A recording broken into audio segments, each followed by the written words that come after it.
Hello, everyone, and welcome to Perimeter Institute. I'm Lauren Hayward, and I'm a quantum physicist and teaching faculty member here at Perimeter, and I'm the co-host of our podcast, Conversations at the Perimeter. And I'm just thrilled to be co-hosting tonight as well. It's Dark Matter Night. Yeah.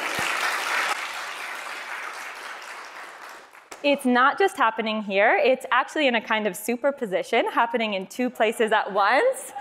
And that's because tonight's event is simultaneously taking place at the Arthur B. McDonald Canadian Astroparticle Physics Research Institute in Kingston, Ontario. And my co-host, Mark Richardson, is there with a live studio audience. Mark, how are you, and how is the audience doing over there? Thanks, Lauren. I think we're doing great. It's pretty warm in the room, but we're having a good night. So we're really thrilled to be entangled with you in sharing tonight's event. I'm Mark Richardson, everybody. I'm the Education and Outreach Officer at the McDonald Institute. We're a collection of scientists, universities, and research labs across Canada, uncovering some of the biggest mysteries of the universe by looking at some of its smallest things. And we are definitely thrilled to be both a virtual and a real pair of venues for tonight's exciting lineup. And what a lineup it is. We are very lucky to have talks from both Katie Mack at Perimeter and Ken Clark here at the McDonald Institute. And we have a special guest appearance from the SNOLAB group. They put together some extra content for Ken to include in his presentation. And so later in the evening, we're also going to have a few more opportunities. There's going to be a tour of the observatory if people want to head over there. It'll be raining, but anyway, I think there's still lots to see. And so yeah, lots of opportunities after tonight to check out other activities in these spaces. And so tonight I'd like to highlight that for me and Queen's University, our home is the lands of the Cataraqui, now Kingston. It's the traditional land of the Anishinaabe and the Haudenosaunee peoples and many Indigenous peoples before them. I'm truly appreciative that we're all able to learn tonight, both from here and from our respective lands for those joining online and those at Perimeter. And I'm certainly appreciative of the fact that I have the opportunity to hang out with you tonight, Lauren. Thanks, Mark. For us, Perimeter is just 2 decades old, but people on this land have been asking big questions about our universe for thousands of years. Looking at the night sky and understanding our place in the cosmos is a human constant throughout the ages. We are thankful to those who preceded us, and for those still present today and those who will follow, we will strive to act responsibly and collaboratively to carry forward the quest for knowledge for the betterment of all.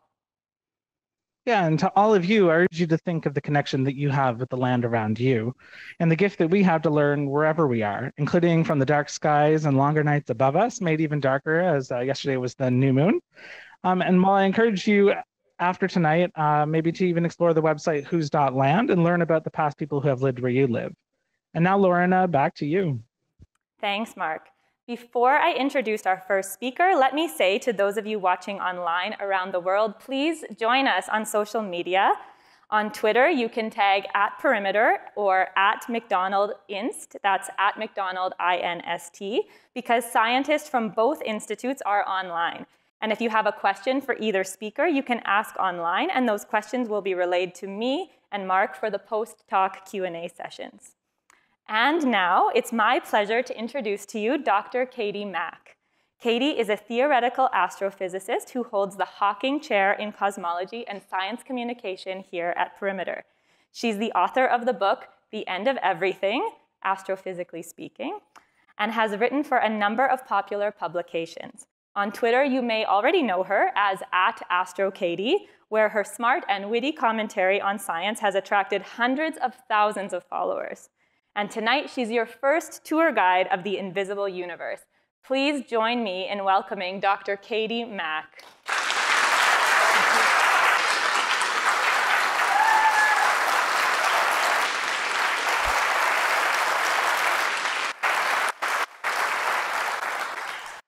Thank you so much. Thank you so much for coming out on this dark and spooky evening. We're going to be talking about dark matter, and dark matter is very close to my heart because it's one of the main things that I work on as a researcher.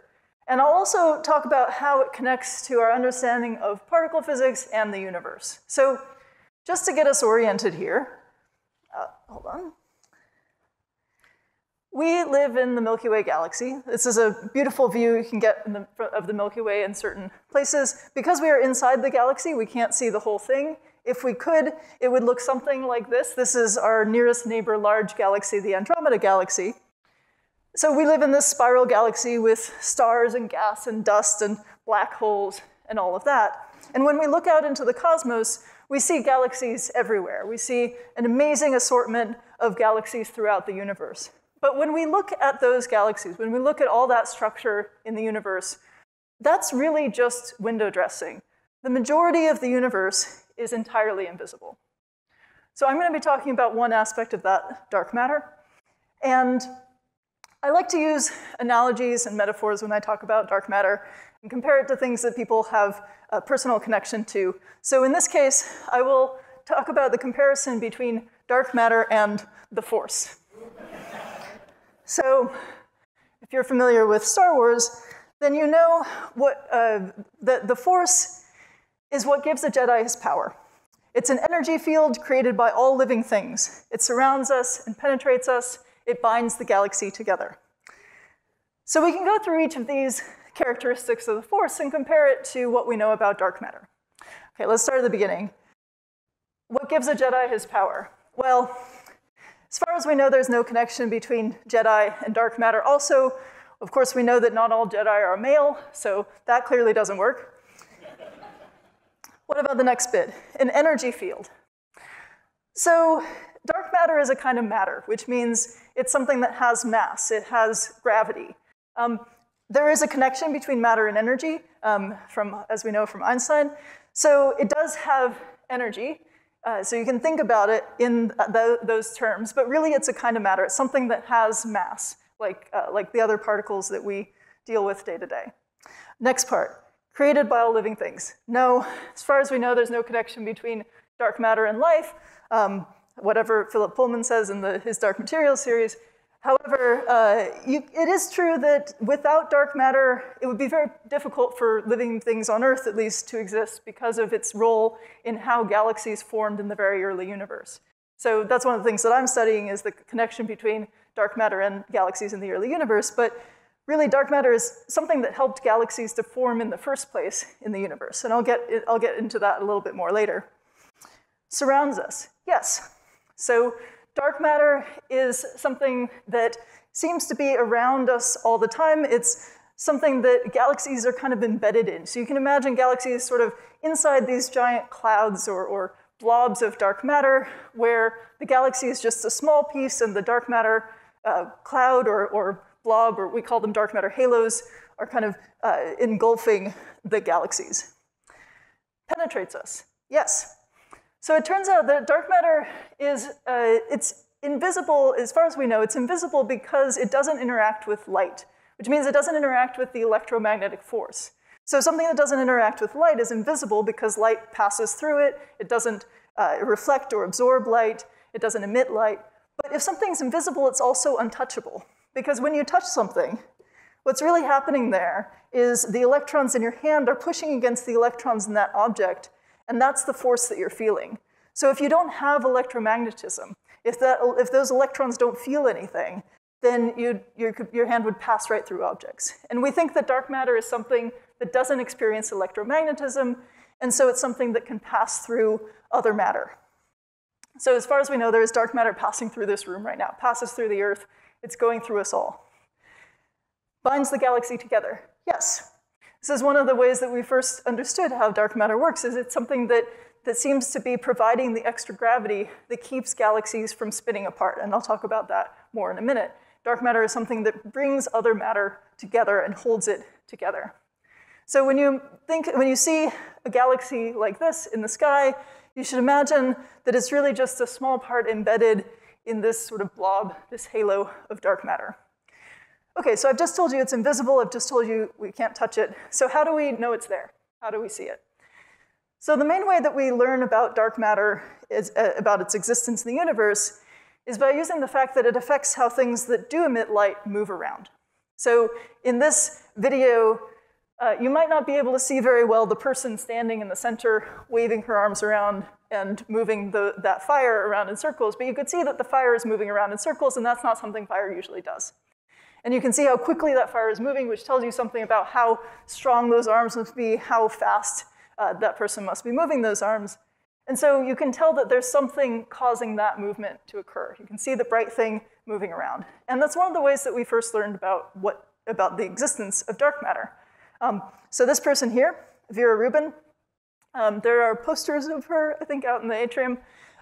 She was one of the people who was studying how spiral galaxies rotate in the 1970s. And she was one of the people who gave us some of the most convincing evidence of dark matter's existence. She wasn't the only person working on this stuff. She wasn't the first person to hypothesize it, but she did play a large role in getting astronomers to understand that dark matter is a real thing that's out there. So she was looking at galaxies like this one, spiral galaxies, and she was looking at how they rotate. So spiral galaxies do rotate, not really like this, but the stars on the outside, the stars in the galaxy rotate around the central region.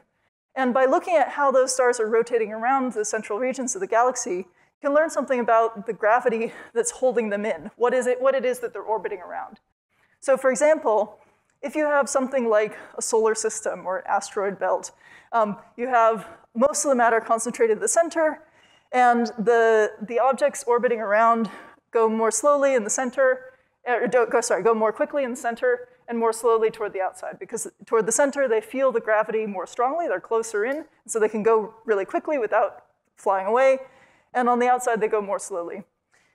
But when Vera Rubin and others looked at the way that stars moved around in galaxies, they saw something more like this, where in this animation, the stars at the center and the stars at the outside are actually moving the same speed. The ones on the outside take longer to get around because they have farther to go, but everything's moving at the same speed, which doesn't make sense if all the matter is concentrated in the center, or even if most of the matter is concentrated right there.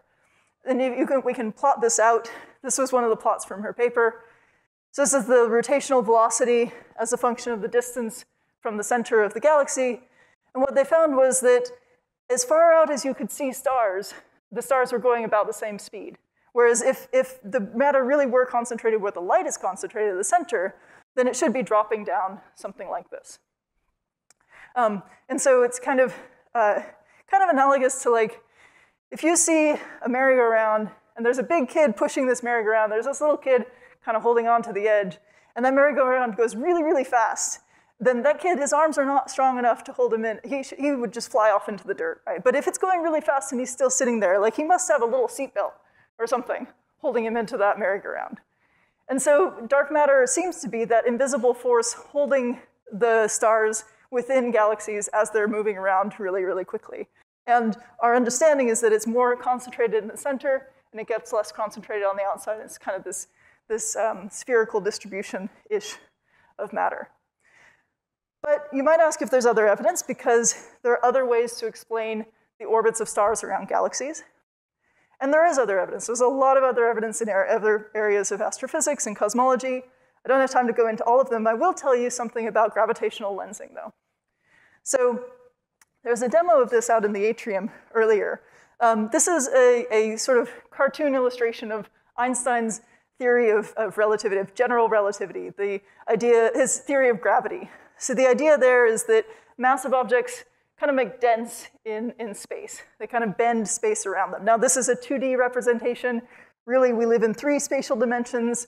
So you have to imagine, instead of making a dent like that, what's really happening is that massive objects are kind of pulling space toward them in all directions. It's harder to illustrate on the graph, but the idea is that massive objects curve space, and then other objects, if they're moving around nearby, respond to the curvature of the space. They move through the space along its curvature. So if you have a massive object and another object moving past, then the path of that object will be curved because the space is curving due to the presence of that mass.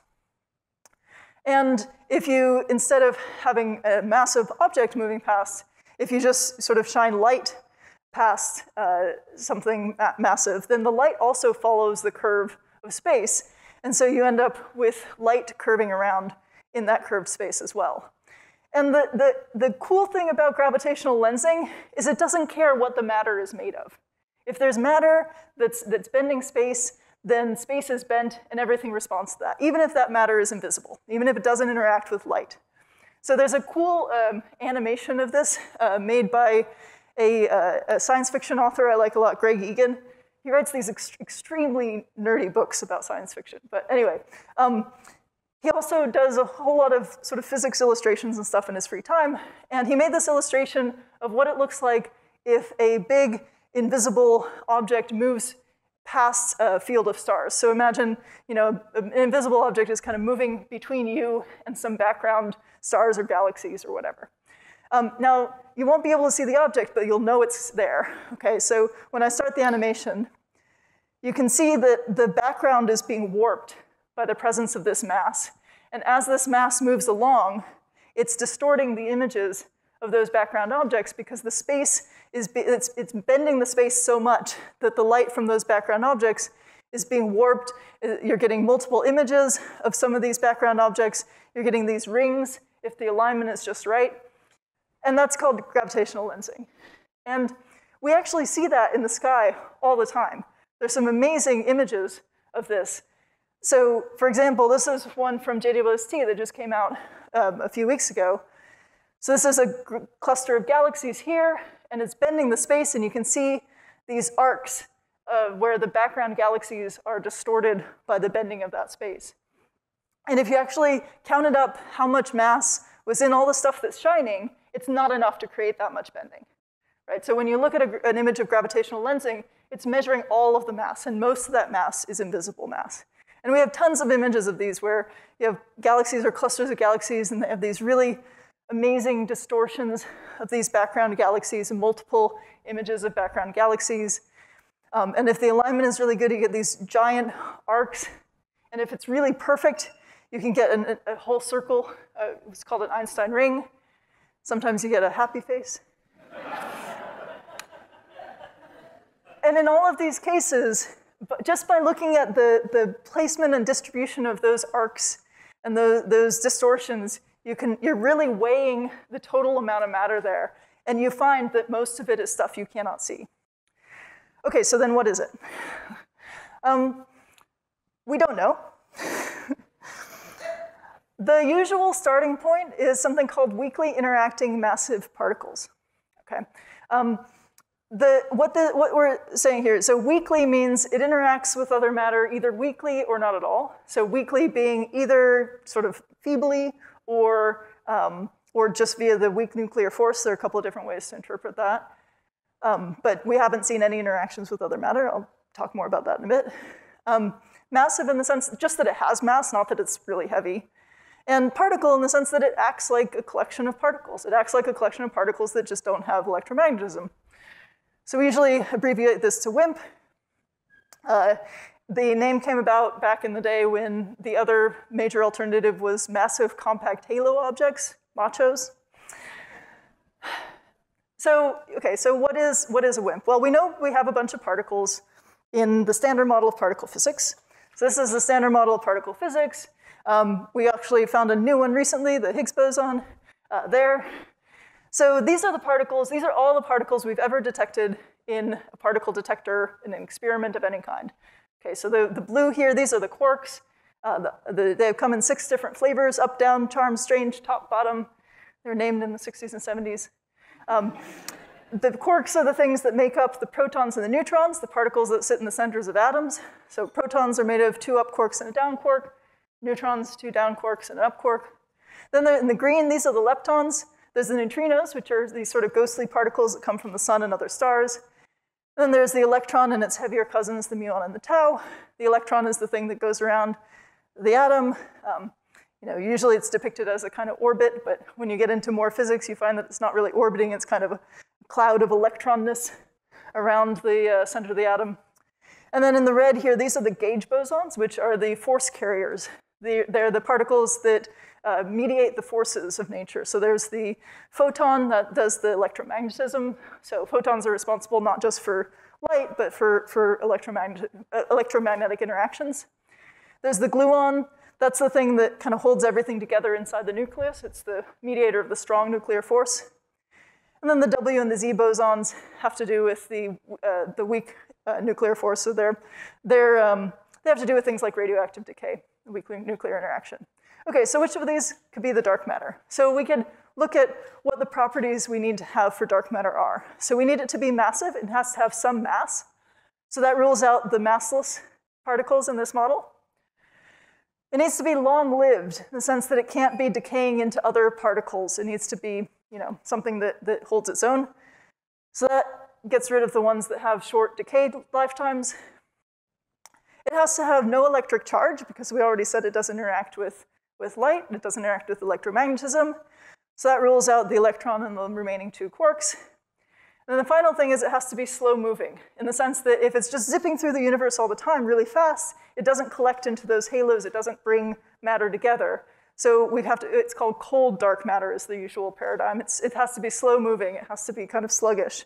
And that rules out all of the neutrinos that we know about.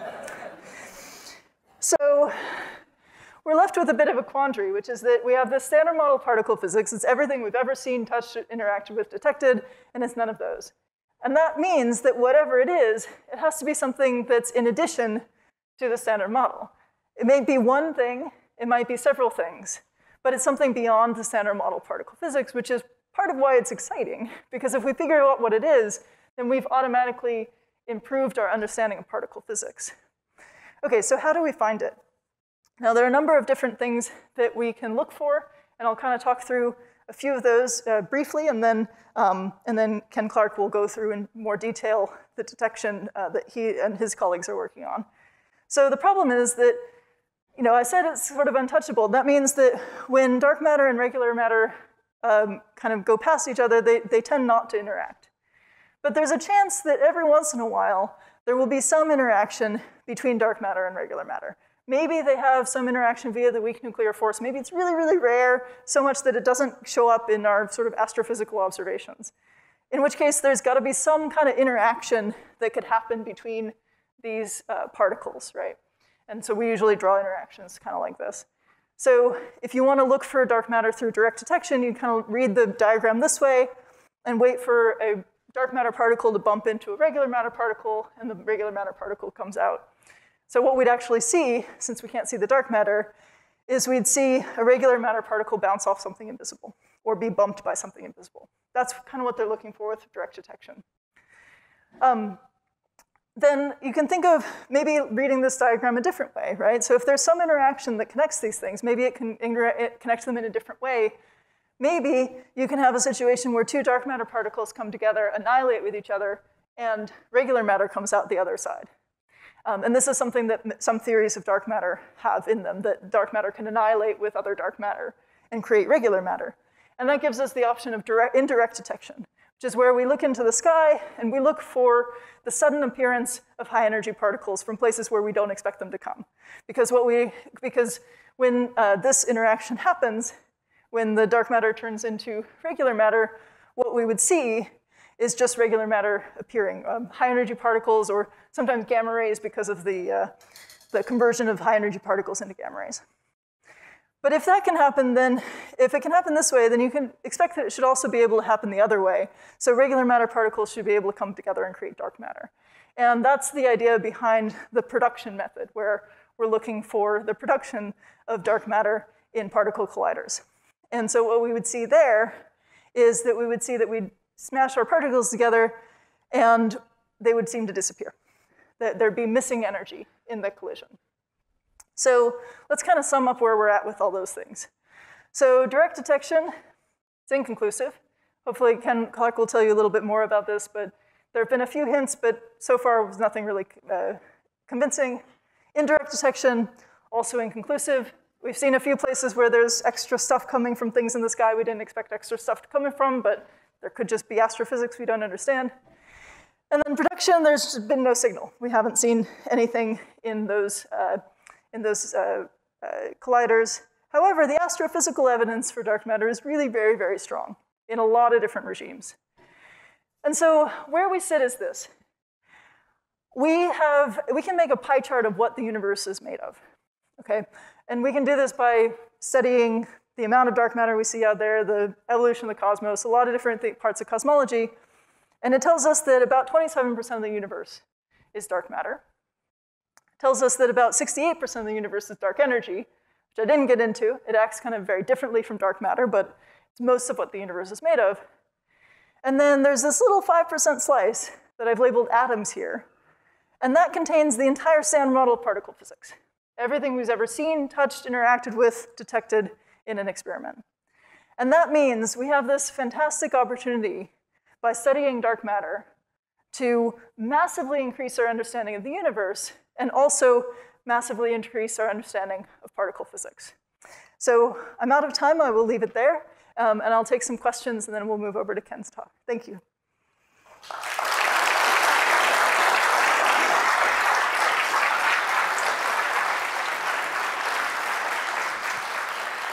Thank you so much, Katie, for that fascinating talk. As you said, we're going to have a Q&A session now. And so for those here in person at Perimeter, you can find your way to the microphone in the aisle if you'd like to ask a question.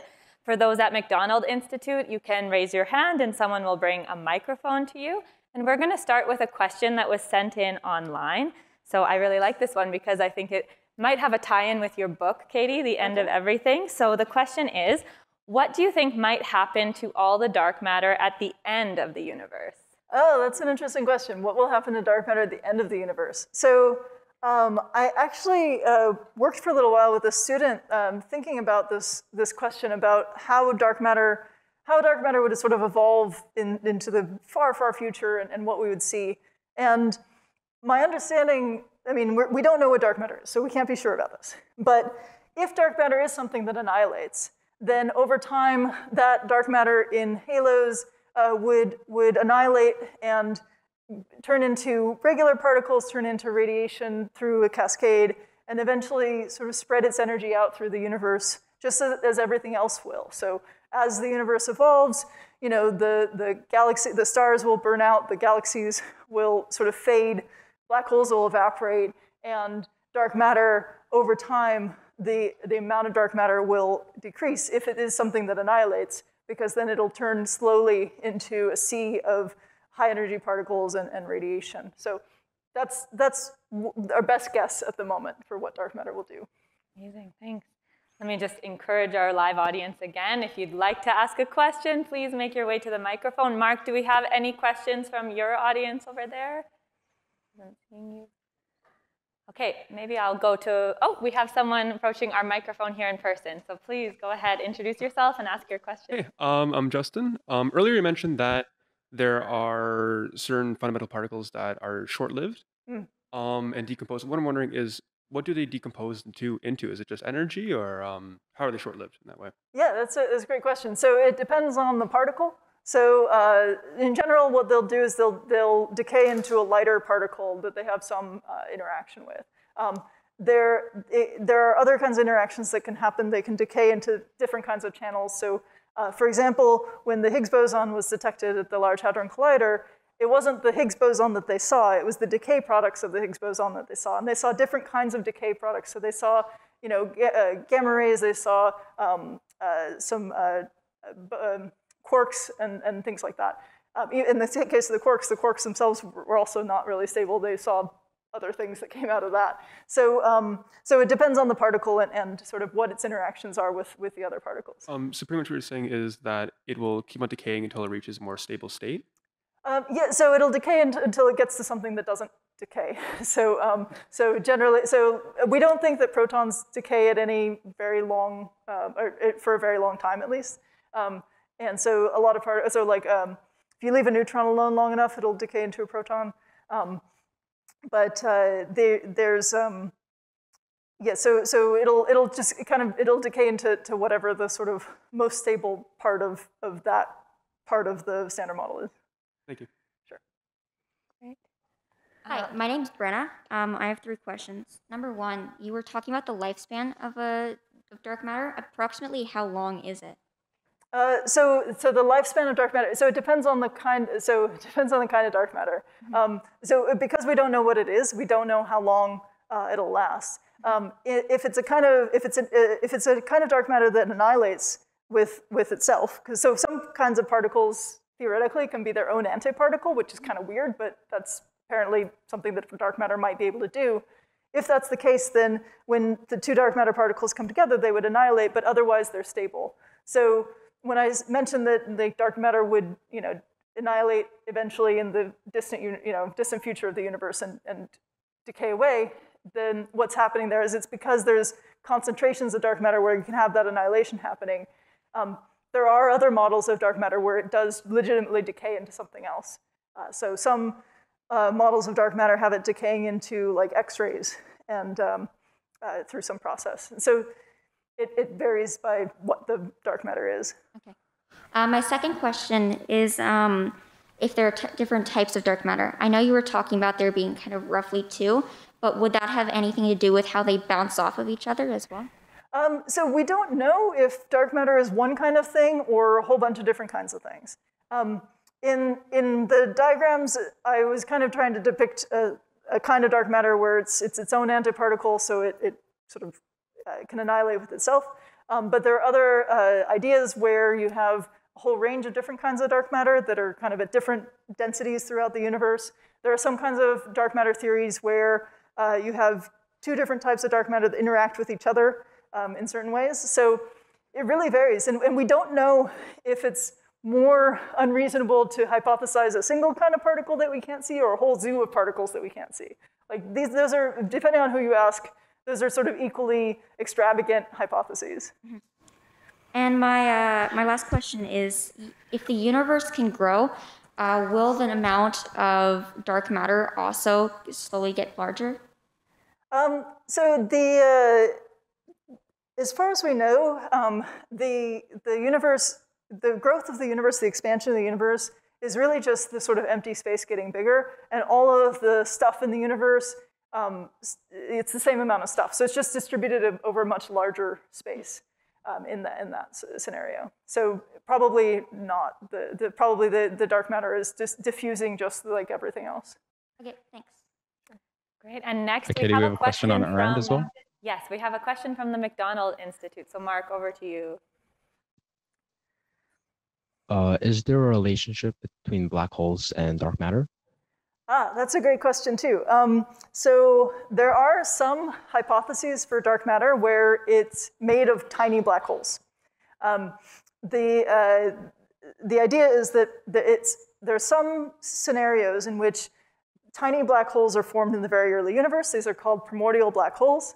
And if they're not so tiny that they would evaporate completely by now, then they might be around. And if they're around, then depending on their mass, they might act a lot like the kind of dark matter we usually think of, just particles that don't interact that much with other things.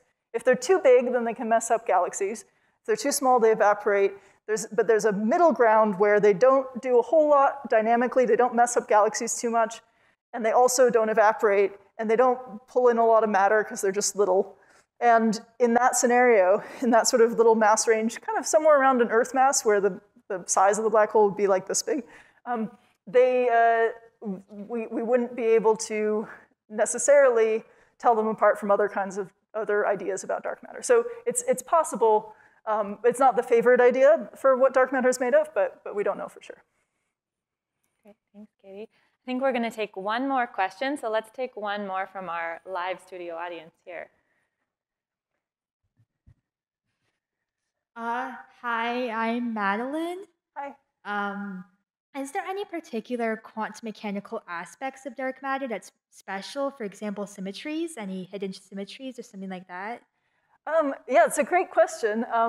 It's another one I have to answer with, because we don't know what it's made of, we don't really know what the particle properties are. But there are some really interesting possibilities for dark matter where the quantum mechanical behavior of dark matter is really important. So for example, some of my colleagues here work on an idea called fuzzy dark matter or ultralight dark matter, which is a kind of dark matter particle that's so light, the mass is so small that the wavelength of it, so every particle has kind of a wavelength depending on its mass, where it can't be really localized in one spot.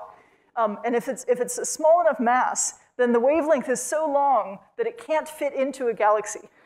And so there's a kind of these ultralight dark matter models. The quantum mechanical aspect of that particle is really important how it interacts, really important to how it deals with galaxies. And so it can create things like interference fringes within galaxies where you get sort of variations in the mass, little speckles in the galaxy because of the interference of the dark matter with itself, which is very cool. Thank you so much. Thank you. Okay, thank you so much for all of those great questions. I want to thank our audience here at Perimeter in Waterloo, our audience in Kingston, and our online audience for some really great questions. Thank you, Katie, for your amazing talk and for all of those insights that you've shared. Let's all thank Katie again. Thank you.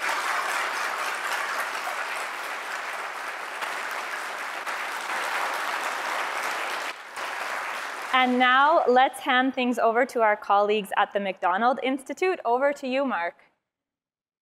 Thanks, Lauren. It is my honor now to introduce the next tour guide for our dark evening on heavy matters. Professor Ken Clark is an associate professor at the McDonald Institute, located here at Queen's University, and a research scientist at Triumph. Ken works with the Pacific Ocean Neutrino Experiment off the coast of British Columbia, the PICO collaboration, mostly at SNOLAB in Sudbury, and he is the Canadian spokesperson for the scintillating bubble chamber. And tonight he's going to tell us a little bit more about how we might go about looking for this elusive dark matter. Got to say, I'm in a pretty good position here, having had such a great intro to how this is the whole situation. It's going to make it much easier to give this talk. Okay, so the talk that I've been, that I'm giving is how we're looking. By that I mean, I just realized, by that I mean dark matter, how we're looking for it, not like we're looking good to dark matter. That's not what I meant by that title. But so how we're actually searching for it and what we're going to do. And the reason for that being, I am an experimentalist. I have spent quite a bit of time looking for dark matter, maybe more than I want to admit. And we just had this really great introduction by Professor Mack at Perimeter about what it is or what we think it might be and why we think it exists. And so it was a lot of, we don't know a whole lot about it. So we need to find more. And it's obviously challenging. We heard a lot about how challenging it's going to be.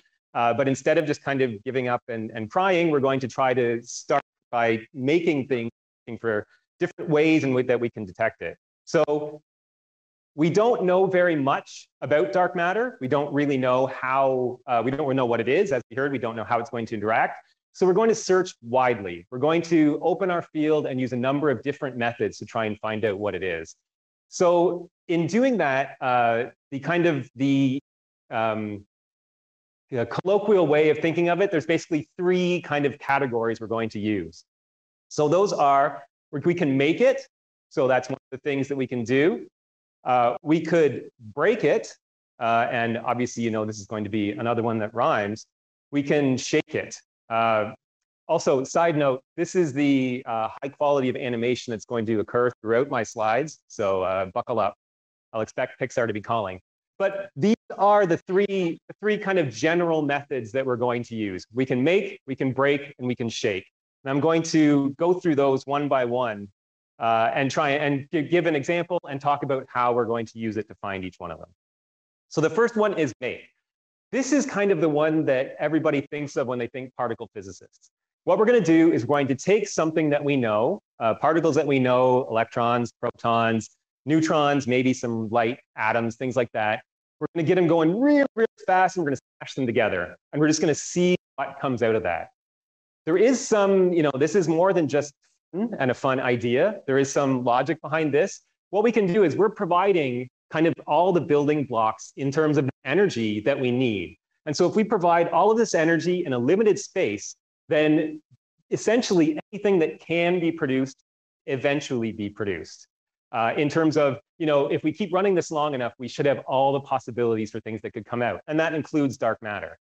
So what we can do from my high quality slides here, we take these particles we know, we smash them together, and we control where they smash together. Where they smash together, we have a detector that is incredibly sensitive and incredibly complicated, and is there to kind of find out what is coming out of that collision.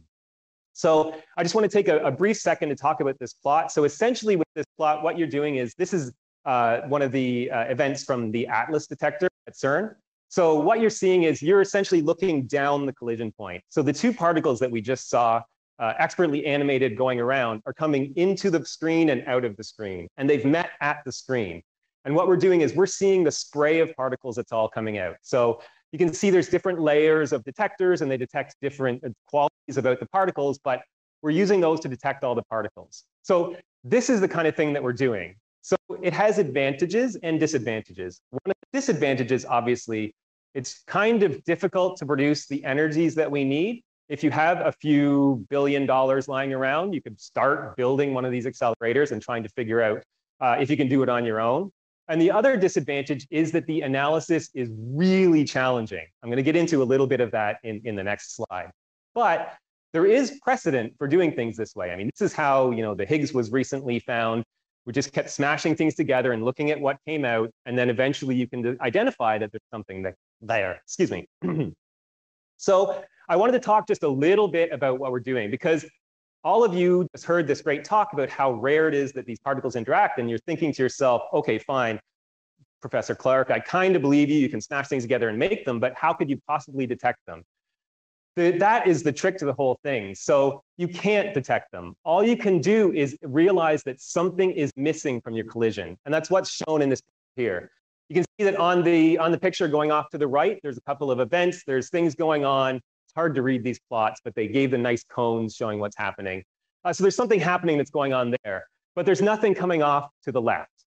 And if this was truly a system that had no left or right balance coming in, it has to come out. There are all sorts of conservation laws that say this has to be balanced. So there has to be something coming out along this dotted line. And so that's the way that they actually look for these events, is to say, we can put together, piece together everything that happened from the shrapnel. There should have been something over here, and that's missing. And is there some way that we can get a bunch of events that are missing and collect them and then identify that there's dark matter? So that's the kind of make it strategy that's there. The break strategy, we just heard actually in the really good previous talk about self-annihilating dark matter. So there is some chance that we kind of do the opposite of the make strategy. We take particles we don't know, they collide together, we don't cause it, but they collide together, and they turn into something that we do know. So in my great animation here, we have our two dark matter particles come together, they annihilate, they go away, and they turn into something that we understand. So this is pretty convenient in that now we have something that we can actually detect potentially that's come out of this, and that we can do that. But to do that, of course, we need a detector. So I am showing here one example of a detector that could be used to do something like this, a biased example, as all of my examples are in this talk, by a project that I actually worked on. I'm showing the ice cube detector. So in the little model of planet Earth here, in the South Pole, we have a detector that looks for neutrinos. So if there is some chance that all of these dark matter particles, they come together and they annihilate, and then they produce neutrinos, we can then detect those, and we can use those to go backwards and figure out if there was dark matter there. So this is good in that we no longer need the billions of dollars to make all these accelerators. That's taken care of for us. But identifying these things is not simple, because there's coming in from everywhere all the time. And so what we really want to do is be able to have some way of saying that looks like dark matter. And that was touched on as well. What we'll do is we'll look for places where we think there would be a collection of dark matter. So since we know dark matter interacts gravitationally, all the big heavy stuff we saw in the previous talk, the really nice illustration of the curvature of space-time, and then there's a heavy thing in the middle. The dark matter can actually get trapped down there. So you can think of all the kind of heavy stuff that's around. You can have this kind of puddle of dark matter in the middle of it. And that gives a really nice place for dark matter to annihilate and then turn into something that we can see. And the sun is pretty heavy, so we could use the sun. We can see if we saw a whole lot of events coming directly from the sun that we didn't understand, then we would be able to say, hey, maybe there's something going on. Maybe dark matter is annihilating. But do need to be able to point back to do that. So I just wanted to give a brief illustration, because IceCube has some great illustrations. This is a cartoon of the IceCube detector, just showing that in the ice at the South Pole, there's all these light sensors installed that can actually see the light and see from the interactions. So what we expect to see is a particle coming in, a neutrino. It hits something and turns into a different particle that we know, but that particle is going faster than the speed of light in ice.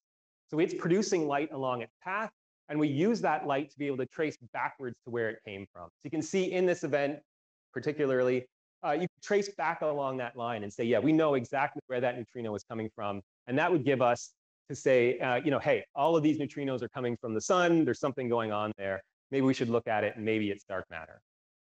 So that covers the make and break strategies. So the final one is the shape strategy, which is, to be quite honest, kind of the weakest one in the rhyming triplet here. What we're going to do there is we're going to have the dark matter particle come in and hit something that we understand, usually a nucleus. So the dark matter particle comes in, hits a nucleus. That nucleus bounces back just a little bit. So this is just balls on a pool table, essentially. And when that nucleus bounces backwards a bit, we're going to be able to use that to find out that dark matter is happening. So illustration time, boom, dark matter particle goes away, nucleus bounced backwards just a tiny bit. This gives us the signal that we can look for. So that's the shake strategy. So again, the signal's happening all the time. As we heard, dark matter streaming through us and all of that all the time. So that's good, but interactions are really rare by definition. So we can kind of get over that. If we put a lot of targets in its way, then we're increasing the odds of this happening, obviously. Well, not increasing the odds, but increasing the odds that we actually see one of these events. So that's okay, but there's very little energy there. You can imagine when you're just thinking of energy and thinking of things to detect, the movement of a nucleus is not something that's easy to find. So I was trying to think desperately of analogies for this. What I kind of came up with was comparing it to earthquakes. I mean, not my best analogy, probably not my worst though. You can talk to my student. So what we're trying to detect in an earthquake, you're trying to detect the movement of tectonic plates, right? These big things sliding against each other. For dark matter, we're trying to detect this nucleus going backwards, and that's it. So, the most simple, the most basic way to detect them. With earthquakes, we've all seen this rolling sheet of paper and the pen on it. So when the pen shakes, you actually get this recorded. With dark matter, it's a little more complicated. You might have to have some, superconducting things operating down at minus 270 C. It's a little bit harder. But here's the really big problem, the energy. So I had to look this up, but a magnitude 0 earthquake, I learned a lot about earthquakes the past few days, gives off 63,000 joules of energy. Now, a magnitude 0 is not something you will ever feel. It's defined as being an earthquake at which 100 kilometers away, a particle moves 1 micron. So it's not very much, but it still gives you 63,000 joules. When we're looking for this nucleus recoiling, that gives you 0.00000000000000000001 joules, 10 to the minus 16 joules to try to detect. This is not very much. And then, of course, I had to put in this last row, just, earthquakes definitely exist. I don't want to give people the impression that I don't think earthquakes exist. Dark matter, the jury's out on that one. So what is that quantity of energy? What does it mean? Again, trying to find some analogies. This one I like slightly more. If you take an average bacterium, no such a thing existed, but apparently an average bacterium weighs this, 10 to the minus 10 grams. So convert that to kilograms, you get into here. If you figure out kinetic energy, half mv squared, all the students here, following along wonderfully. So how fast would this thing have to be moving in order to deposit the energy that we're looking for from that dark matter signal? Turns out you go through the math, it works out to 0.02 meters per second, or roughly 0.1 kilometer per hour. That's pretty slow. I have a 2-year-old who likes to go on walks around neighborhoods. I know slow, and this is very slow. So there is not much energy that's being deposited here. What we're going to need is really fancy detection schemes to be able to figure out if we can find this amount of energy. So I'm going to talk about 3 examples, again, completely biased by my experience. But the first example is we could use noble elements. Now, noble elements have this great property that when there's deposits of energy, small deposits of energy there, they produce light. They scintillate. So we can use that. We can say that we can't really detect this nucleus moving backwards very well, but we can really detect light very well. So as long as this is producing light, then we can do this. We can use that to try to find out what's going on. So here's our animation. He comes in, produces light, and that's the signal that we're looking for. The example that I'm going to use here is the LZ detector, or the LZ detector, I guess, since they're not based in Canada or the UK. So this is their version of that detector. Inside this nice, clean, white Teflon sheet. It's just basically a bucket of xenon. Xenon is one of the noble elements. It makes a great target for a lot of reasons.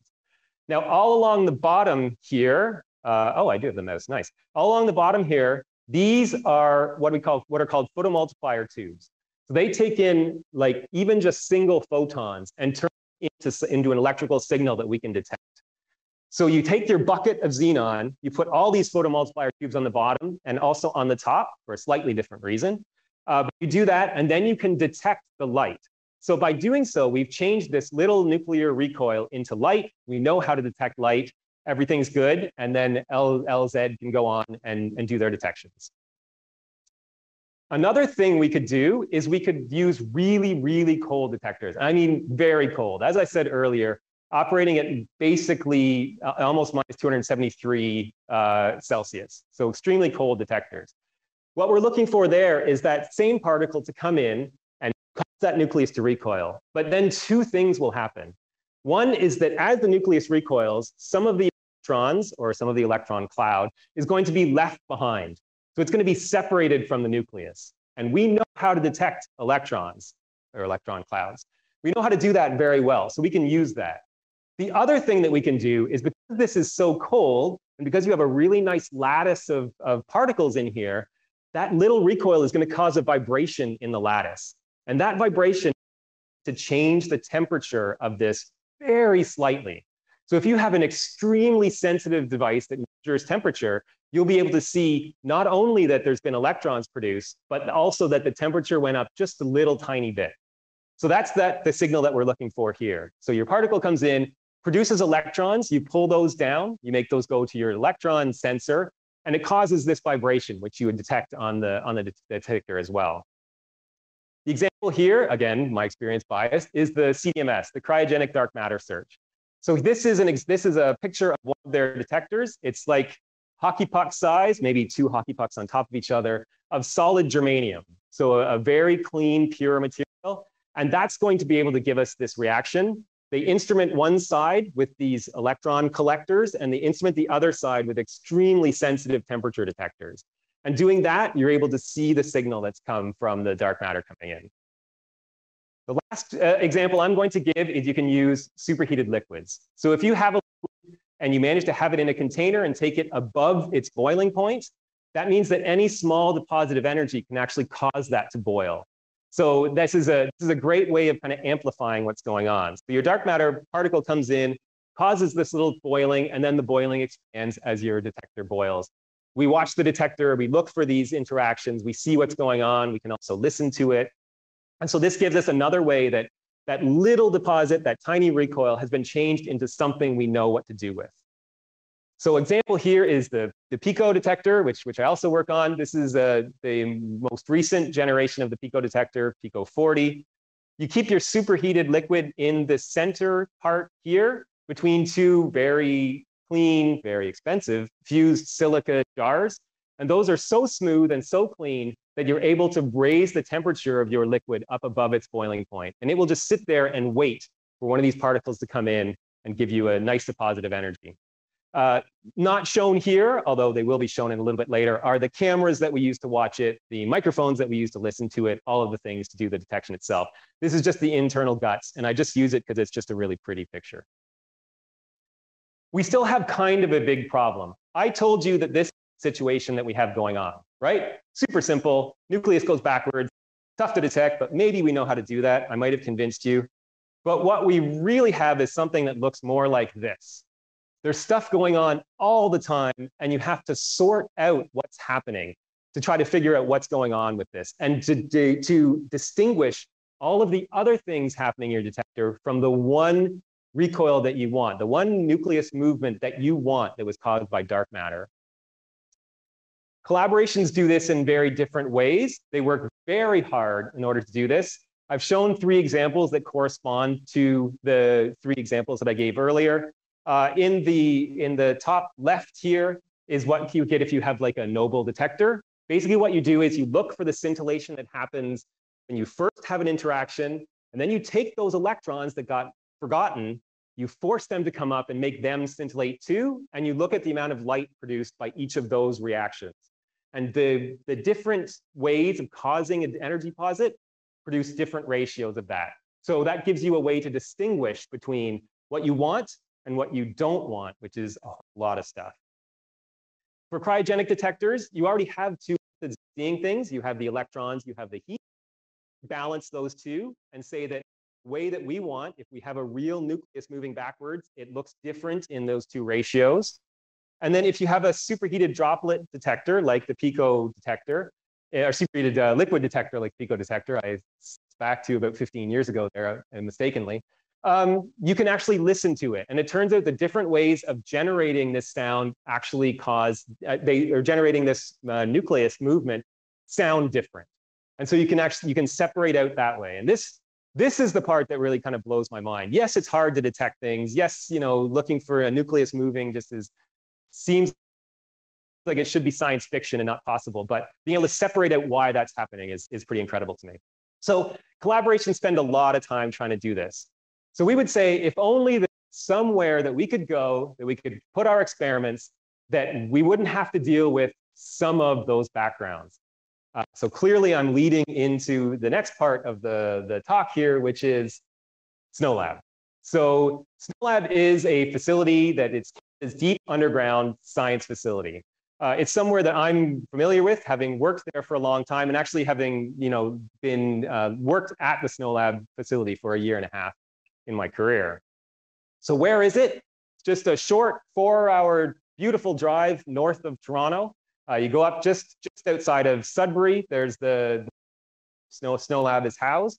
You can see that in this expanded picture here, this is the actual SNOLAB building itself, where the scientists hang out and do science, I guess, while they're there.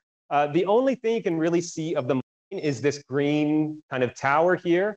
That's the head frame, so that's the top of the mine shaft that takes you the 2 kilometers underground that you have to get. I will say this picture does not show the best side of Sudbury, I think. It really is beautiful up there.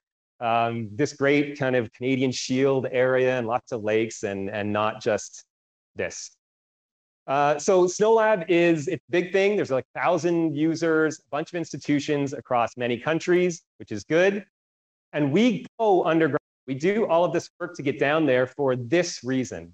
I told you, we have to distinguish all of these events. Well, if we could not have some of these other events, even better. So what happens is all the time we're being bombarded by cosmic radiation. There's cosmic rays coming in, they interact in the atmosphere, they produce muons and they produce electrons and neutrinos and they produce a whole bunch of things. Those are streaming down and streaming through us all the time. That's not a big deal for us as people. For our experiments, it is fatal. You could not run any of these experiments on the surface. So by going 2 kilometers under the Canadian Shield, you get this great shield, not to be too repetitive, and you lose a factor of 50 million on all these events. So you have a dramatic reduction in the backgrounds. But going underground itself is not super simple. SNOLAB provided a video here, which is really dark and mostly black, of people going underground. So this is people on the cage, which is what it's called when we all cram together with the miners and go underground. You can see everybody in their, well, you can see everybody in their mine gear, packed together in this little room going down. It takes about 5 minutes or so if you get a direct shot down to the 2 kilometer level. So here you can see the levels that are going by. They happen about every 200 feet or so. There's another drift that has been mined out by the mine. This is all still an active mine, by the way, so there's lots of miners and it's super fun to be able to go there. So our team has arrived at the 2 kilometer level, and now they have to walk through the drift, which has been mined out previously, so just the tunnel underground. And you can see them walking through with their headlamps on and all their safety gear through the actual mine itself. They finally get to SNOLAB, this is just outside of the facility, and they come into the facility, so that's where this video ends. We're walking into the facility itself. So that's kind of the process of getting down and going into SNOLAB. And so one of the other things, in addition to just the shielding, I went and on a little rant about bacterium at some point, which you probably stayed awake for, but this is saying that any little thing that's around, any dirt that's around, anything like that can really cause serious problems with our detectors. So the way the SNOLAB was constructed, the entire facility is a class 2000 clean room. You can see it looks really clean, but what exactly does class 2000 mean? So these are the illustrations that the SNOLAB uses. In the mine, when you're walking through the mine underground, if you take 1 cubic foot of air, there are about 10 million particles that are above half a micron in size. So if you were to count up all the particles bigger than half a micron, you would get to 10 million in a cubic foot. I know the mixture of units bothers me too, but there's nothing we can do. That's just the way these things are judged. So that's if you're just walking through the mine. In your home, I think this is a little bit high, to be quite honest, but in your home or in your office, it's closer to about 1 million particles per cubic foot of that size. So it's about 10 times better than when you're walking through the mine. Once you get into SNOLAB, that is actually 2,000 particles, bigger than half a micron in a cubic foot of air. So all of this work has to go into keeping all of the dirt and dust and everything from the mine outside, because it would ruin all of the experiments happening down there. So this is the kind of effort that SNOLAB goes through. So we got to the door in the last video. The first thing that you do when you get down there, you take off all your gear and you have a shower. So it is pretty convenient that you get to go to work and have a shower in the morning, particularly because the age is usually at about 6 a.m. So not a lot of time for a lot of hygiene before that. But then you come out of the shower and you get into special clean room gear. All of your clothes are down there provided for you, and you're into real clean room gear that you're going to be in for the rest of the day. And of course, in the evening, it's the opposite. Well, you don't have a shower, but you get rid of all your clean room gear. It gets washed underground and it's ready for you the next time or the next to next time. And you put your mine gear back on and you go back out through the mine. So not only do you have to wash yourself, all of the things, everything that you bring into SNOLAB has to be clean. So this is another video just with some bolts that are in what's called the car wash area. But in addition to those having to be cleaned when they get in, the car wash area also always has to be cleaned. Right through those doors at the end is the mine. So those 10 million cubic foot are fighting to come in through that door. And there's a bunch of really good staff at SNOLAB that are fighting to keep them out. And it's just a constant battle between those two. But it is another thing that when I used to give tours at SNOLAB, it would really stress, because it blows my mind that just pick something. Pick the nut at the end of the bolt holding on that roll. That had to come underground and then be cleaned and then be installed. Everything has to come and be cleaned first before it's installed. So it's a huge effort that goes into this stuff. So I'll just talk for a little bit about the experiment at SNOLAB. This is a shot down the drift, the tunnel where one of the experiments is. There are dark matter experiments at SNOLAB, obviously. I've mentioned some of them. These are the PICO experiment here and the future site of the super CDMS experiment here. You may have seen the NEWS-G model outside in the foyer. The NEWS-G experiment is here. So there's a number of dark matter experiments that are going on, but it's not all that SNOLAB does. SNOLAB clearly has neutrino experiments. Anybody at Queen's, I think it's in your written code that you have to know about neutrino oscillations and things like that. That happened down here with the SNO experiment, which is now the SNO Plus experiment. There's other neutrino experiments. There's also technology experiments, just people doing things that would be better to be done underground. And another one I think is pretty cool is the biology experiments. There's a couple of different things that are going on with biology we can talk about later if you're interested. But SNOLAB is more than just dark matter, I guess, is what I'm stressing at here. So I've got a few more videos that they provided. This is a video of the PICO detector. These ports that are on the side are actually the cameras that I talked about earlier. The neat, pretty picture is inside there. And this is all contained inside a water tank. Not full, obviously. We don't fill them while the students are in them, usually. But these water tanks are there because although we've gotten rid of all of the backgrounds that came from the sky and all of that stuff, we still have other backgrounds that come from the walls and all that. We have to get rid of those as well. So putting your experiment in a water tank does a world of good in terms of trying to get rid of those. It's the PICO experiments. There's another one here. This is the CUTE experiment. It's one of the technology experiments where they're testing cryogenic detectors. It's because it's a nice test facility inside its own water tank. And then as we kind of come around the corner from Cute, this platform is the future site of the Super CDMS experiment. So this is what exists of it so far, and it's just there ready and waiting for Super CDMS to come in and be installed on top of it. And again, you can see all of this stuff that's around, and just remember that everything had to come through that car wash and be cleaned by someone as it went in. So it's another thing that blows my mind. The final thing, there's a place called the Cube Hall, which is what we're looking at here. It's a very large room, several stories tall. We're going to kind of look over the edge and see a couple of different, again, some water tanks. This water tank is where the mini clean experiment used to be, and is where the next generation of the PICO experiment is going. As we pan to the side, we'll see the deep experiment. This is just the top of it, obviously. You can't see the water tank even because it's all covered up and installed. And if we could see over the edge and down about another story or so, you'd see the NEWS-G experiment, which is installed just on the floor at the bottom there. So I think that's it. Yeah, they just asked me to put up their coordinates, and then yeah, that's all I had. So thank you very much for listening. Thank you, Ken. That was a really, really fascinating talk, and thank you to SNOLAB for providing a number of materials. I just want to grab my access to the online world so I can see any questions coming in that way. But I'm wondering, I think I will start there, but if anybody has a question here, then by all means raise your hand, and then I'll keep an eye out to see if there's anybody standing at the podium. Could we maybe stop sharing those so that we can see the podium? And for our perimeter audience, you can make your way to the microphone again if you have questions. Yeah, so let me just see. So Ken, there's a question for you from YouTube, which is how might you discern a dark matter particle from a neutrino interaction, for instance, or yeah. Good question. So actually, that's a very pertinent question. One of the big issues that experiments are coming on is that as experiments get bigger and more sensitive, we're actually starting to be able to see some special kind of neutrino interactions. So it's true that it makes it that's one of the difficult things to tell apart, in fact.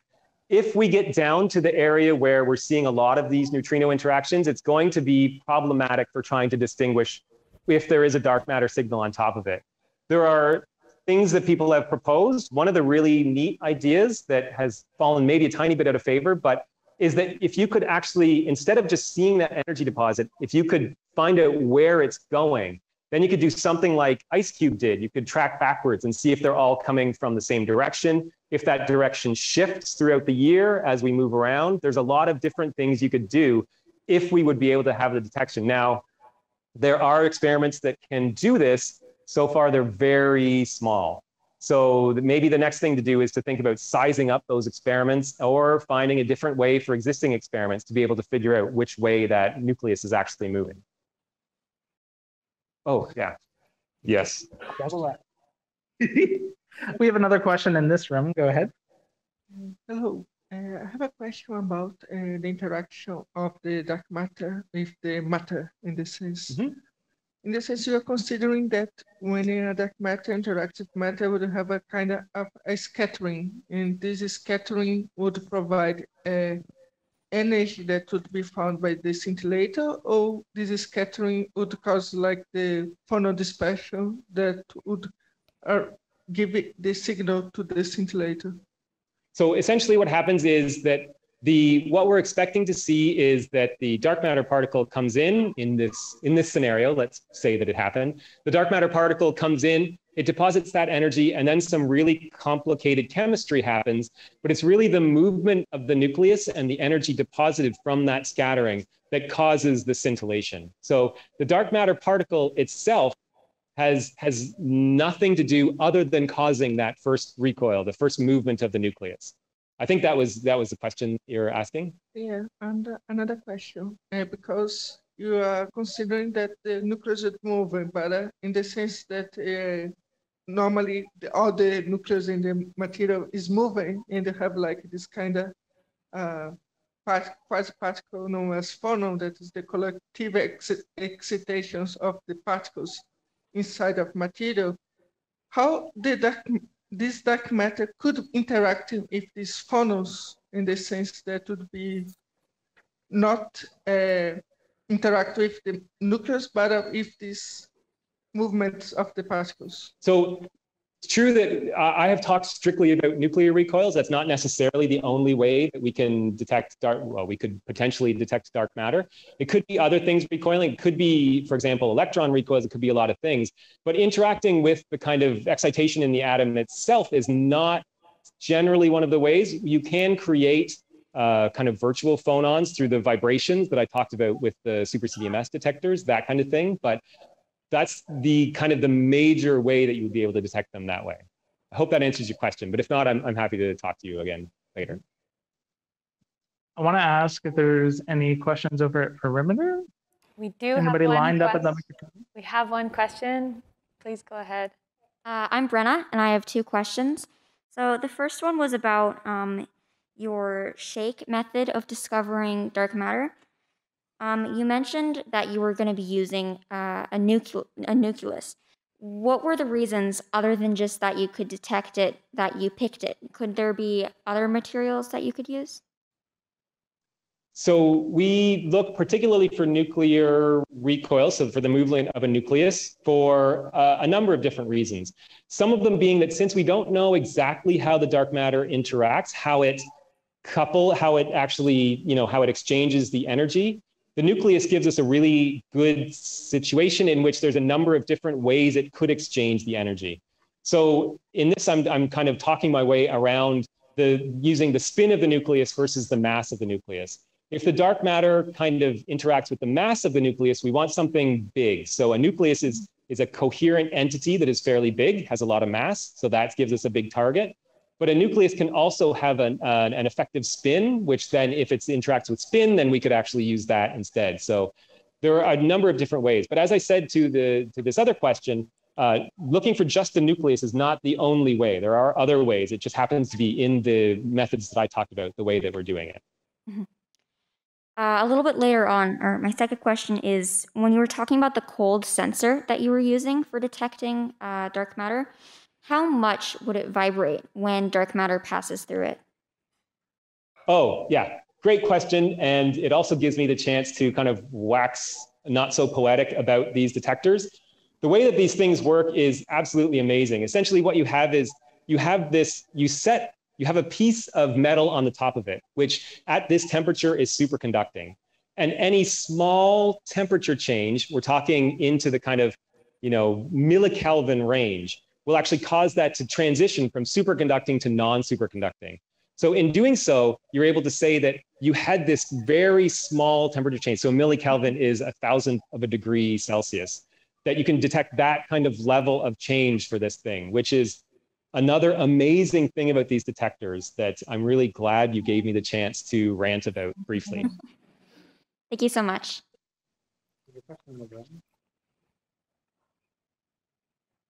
Hello, thanks Dr. Clark and Dr. Mack for the talks. My name is also Katie, and I have a question in a couple of parts, but the main question is, how much dark matter is there, 1, in this room, 2, on this planet, and 3, in our solar system?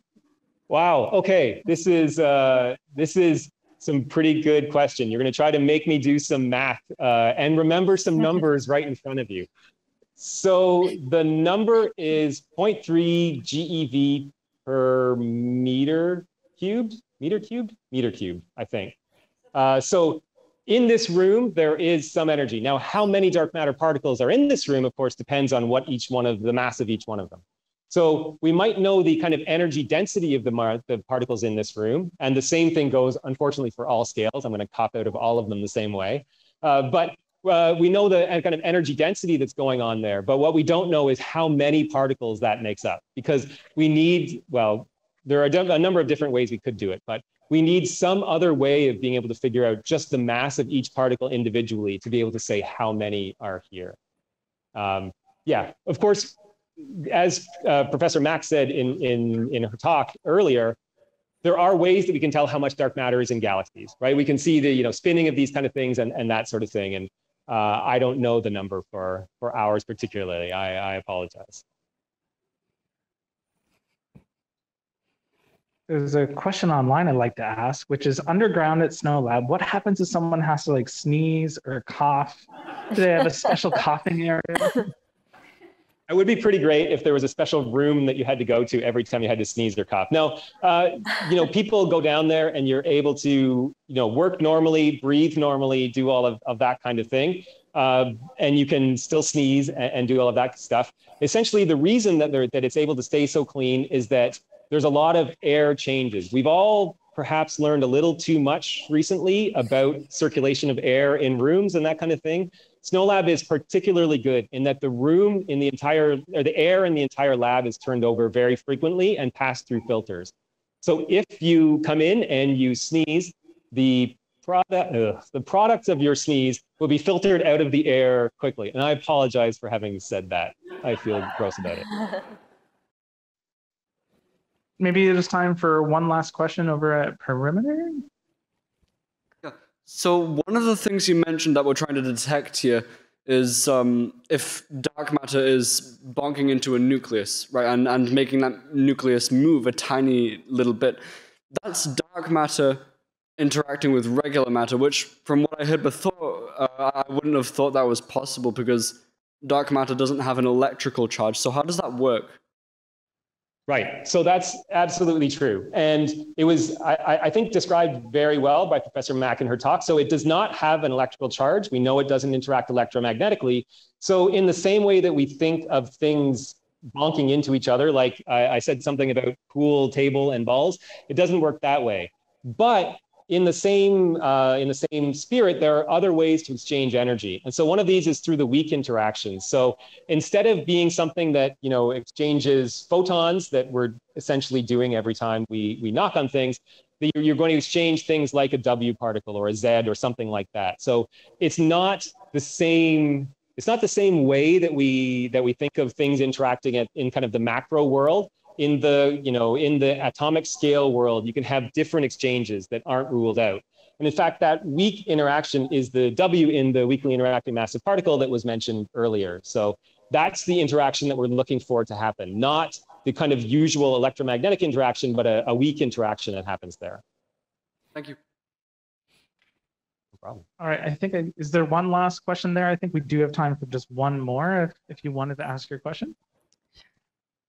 And my question was, has any success come out of any of the experiments so far?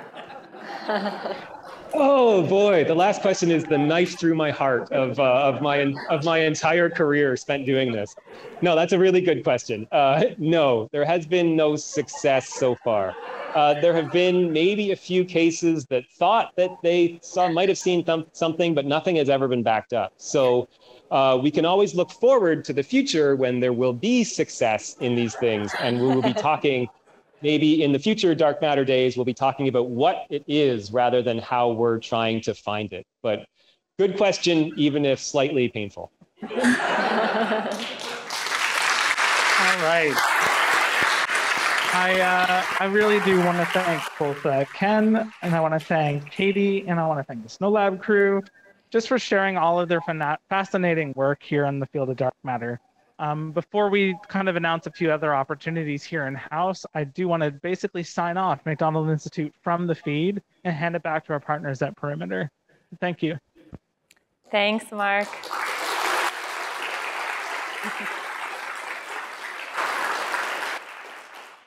I want to thank Mark, Ken, and everyone who joined us in Kingston. Of course, we're also thankful to Katie here and to our audience in Waterloo and to everyone who has joined us online.